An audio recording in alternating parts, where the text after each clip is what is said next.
Welcome back to Old Guy REI. Today I'm going to start talking about the three purchases that we made in 2023. They were all single family homes, two were turnkeys, and one was off the MLS. The first purchase that I want to go over is a 2-bedroom, 1-bath that we bought in Cahokia, Illinois. Again, it was through a turnkey provider. It had been extensively remodeled before we bought it.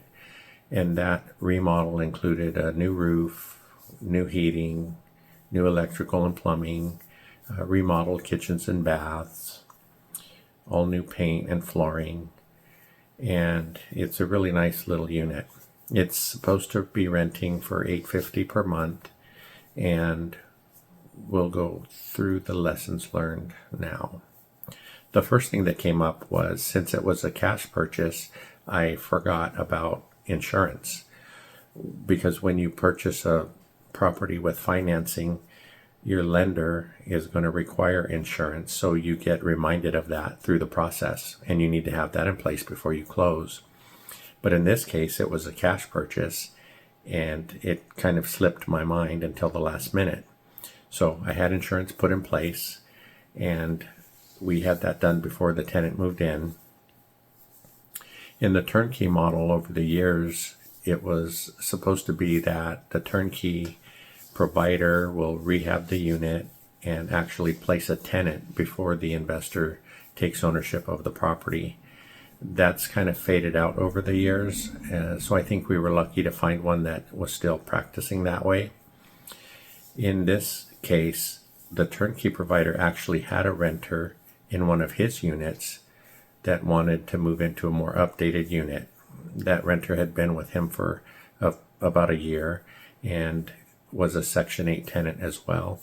So we moved her into our unit, and then things kind of fell apart. She didn't pay rent at all. And when we got to the point where we were looking at eviction, I reached out to the turnkey provider, and he dug into the issue a little bit, and he actually paid her rent for the first 2 months. I believe, he felt it was partially his fault for placing the tenant like that in our new home.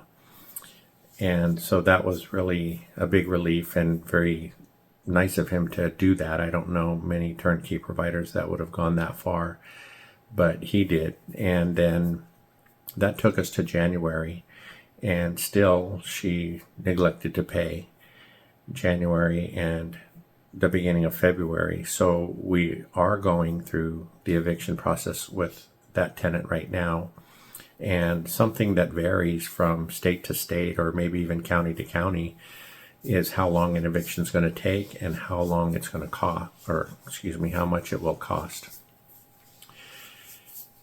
In our property in Milwaukee, when we were looking at doing evictions there, it cost about $1,500. We have a property in Indiana where it costs only $600. Here, I don't know the cost yet, but the length of time it takes for that process depends upon how full or how busy the courts are. So it's going to be the middle of March before we have a court date. And thankfully, this property was purchased cash, so we don't need to think about paying the mortgage all this time while the tenant is not paying. Of course, it's a loss of cash for us, but it's not the same as having to come up with a mortgage every month for that property.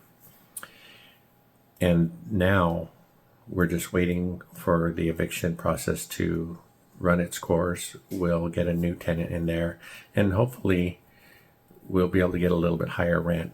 The fair market rents for that county are about $1,200 for a 2-bedroom, 1-bath unit, and we were starting out at $850. One thing that I've checked in about with our property manager and talking with them about the fair market rents is that it's still area specific, and it depends a little bit on the rental comps in the area. So you can't just go from $850 to $1,200 if the majority of the rents, say, are at 1,000 or something like that. So that's something that we're working on right now to see what we'll come in at. Hopefully it'll be above the 850 that we were at in the beginning. Another thing about this turnkey provider that I mentioned, and the reason that I would consider investing with him again, is the fact that he's been keeping himself updated on this tenant and the processes that we're going through. And he actually offered to do the make ready. Once this tenant is out, he'll go in and get the place ready for the next tenant at his expense.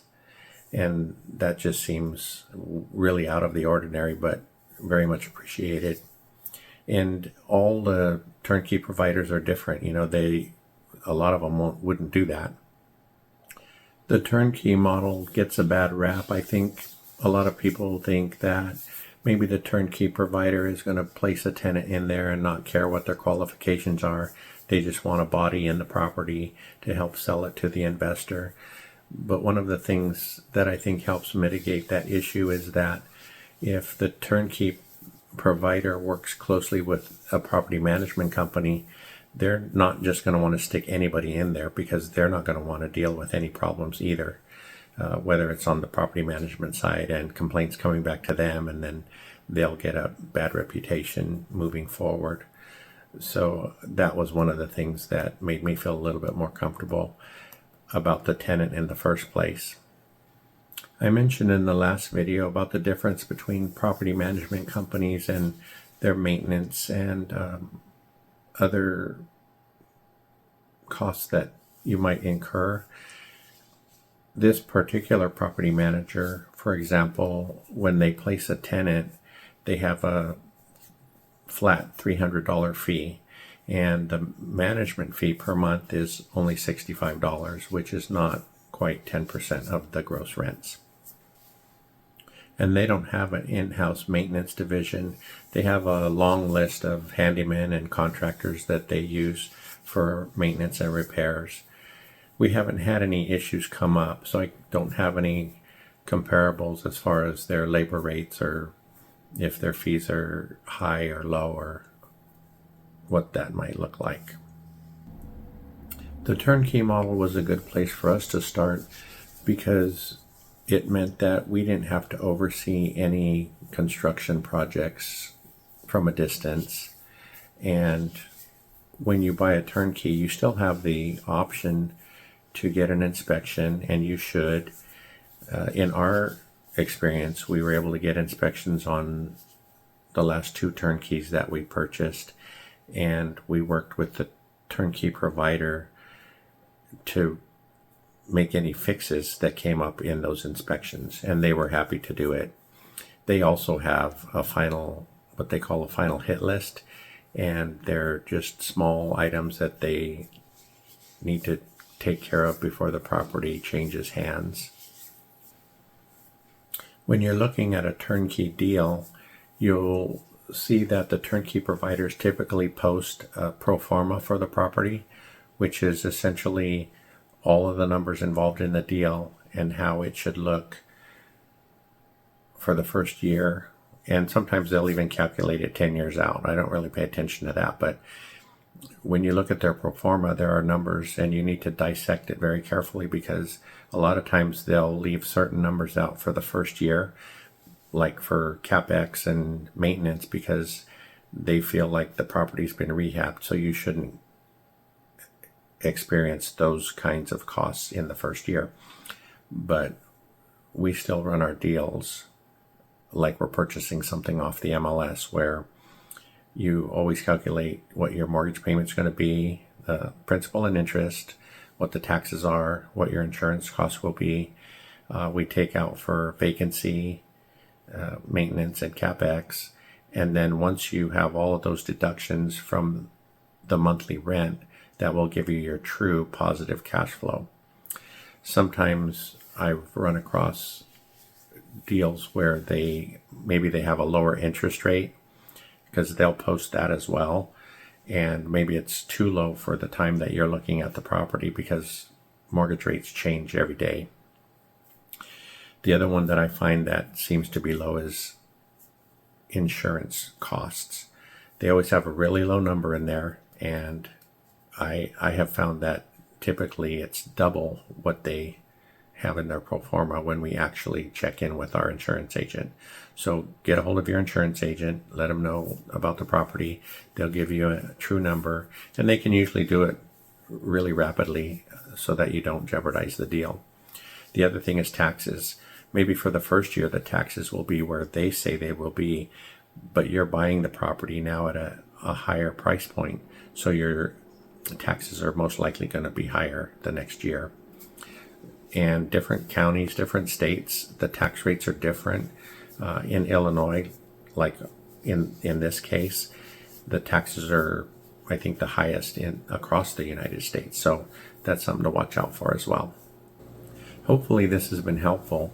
Over the next couple of videos, we'll finish going through our portfolio as it sits today, and then we'll be able to dig in a little bit deeper on each property, talk about the numbers and how they're performing, and hopefully what we're going through is going to help you if you come up with similar situations. So thank you for watching, and we'll look forward to seeing you soon.